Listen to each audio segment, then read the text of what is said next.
আসসালামু আলাইকুম ওয়া রাহমাতুল্লাহ। আলহামদুলিল্লাহ ওয়াসসালাতু ওয়াসসালামু আলা রাসূলিল্লাহ ওয়া বাদ। সুপ্রিয় সম্মানিত দর্শক ও শ্রোতা, আজ গুরুত্বপূর্ণ একটি বিষয় জানাবো, কুরআনী আমলের কথা জানাবো, যেটা রাসূল সাল্লাল্লাহু আলাইহি ওয়াসাল্লাম স্বয়ং বলে গিয়েছেন এবং সাহাবায়ে কেরাম এই আমলটা করতেন।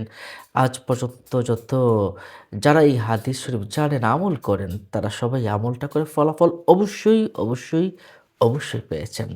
আপনার রিজিকটা এমনভাবে আসবে আপনি কল্পনাও করতে পারবেন না। এমনভাবে সম্পদ আসবে আপনি কল্পনাও করতে পারবেন না। কি পরিমাণ রিজিক, কি পরিমাণ ধন সম্পদ, প্রাচুর্য আসবে, আল্লাহু আকবার, আল্লাহু আকবার কাবীরা। আপনি চিন্তাও করতে পারবেন না। আল্লাহ সুবহানাহু ওয়া তাআলার পবিত্র কোরআনের একটি সূরা হলো ৫৬তম এই সূরা। এই সূরাটা মক্কায় অবতীর্ণ করা হয়েছে। একদম ছোট্ট একটা সূরা। অ্যা অনেক ছোট একটা সূরা, খুব বেশি সময় লাগবে না এই সূরাটা পড়তে। আপনি এই সূরাটা পড়লে কি হয় এই বিষয়ে হাদিস শরীফে এসেছে এবং এই সূরাতে আলোচনা করা হয়েছে, মহা ঘটনা নিয়ে আলোচনা করা হয়েছে, আল্লাহর অসীম ক্ষমতা নিয়ে আলোচনা করা হয়েছে, কিয়ামত নিয়ে কিছু আলোচনা করা হয়েছে, ভূমিকম্প নিয়েও কিন্তু আলোচনা করা হয়েছে, বজ্রপাত নিয়ে আলোচনা করা হয়েছে, ঝড় ঝঞ্ঝা, শেষ বিচার, জান্নাতের নিয়ামত, জান্নাতে কি পরিমাণ নিয়ামত আছে, হুর, পরী, গিলমানদের নিয়ে আলোচনা করা হয়েছে এবং জাহান্নামের শাস্তির কথাও রয়েছে। তো এই সূরা আল্লাহ পাক রব্বুল আলামিন এই বিষয়গুলো আলোকপাত কেন করেছেন এবং আলোকপাত করার পরে এটা দ্বারা আমরা কি বুঝবো, কি পাবো? এই বিষয়ে রাসূল সাল্লাল্লাহু আলাইহি সাল্লাম বলেছেন, যে ব্যক্তি এই সূরাটা পড়বে, মান ক্বারাআ সূরাতুল ওয়াকিআ, মান ক্বারাআ সূরাতুল ওয়াকিআ কুল্লা লাইলাতিন লাম তুসিবহু ফাকাতান।